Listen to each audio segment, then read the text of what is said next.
ফেরা শুধু একটি শব্দ নয়, এ যেন এক অদৃশ্য টান, যে টান কখনো মানুষকে ফিরিয়ে নেয় শেকড়ে, কখনো নিজের ভেতরে হারিয়ে যাওয়া সত্তার কাছে। সেই আবেগ, সেই দ্বন্দ্ব আর সম্পর্কের গভীরতায় ডুব দিয়ে আসছে নতুন বাংলা সিনেমা ফেরা।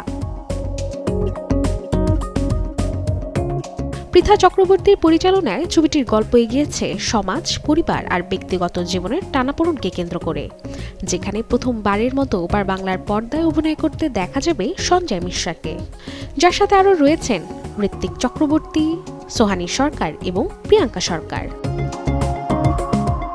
গল্পের কেন্দ্রে দুই প্রজন্ম, পলাশ ও পান্নালাল। শহুরে কর্পোরেট জীবনের চাপ আর অনিশ্চয়তার জর্জরিত পলাশ, আর একসময় মাঠ কাঁপানো ফুটবলার আজ নিঃসঙ্গ অবসর জীবনে থাকা তার বাবা পান্নালাল। জীবনের দুই ভিন্ন প্রান্ত থেকে এসে যখন তারা একই ছাদের নিচে দাঁড়ায়, তখন অতীত আর বর্তমানের সংঘাতে খুলে যায় সম্পর্কের জটিল স্তর। ট্রেলারের প্রতিটি ফ্রেমে ধরা পড়ে এক ধরনের নিঃশব্দ যন্ত্রণা, পলাশের চোখে অস্থিরতা আর পান্নালালের অভিব্যক্তিতে জমাট বাঁধার সময়ের ভার।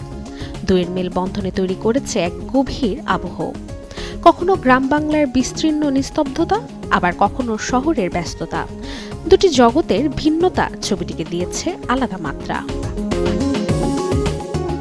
আসছে 29শে মে। প্রেক্ষাগৃহে দর্শকদের মনে কতটা দাগ কাটবে নতুন সিনেমা ফেরা, এখন তাই দেখার অপেক্ষা।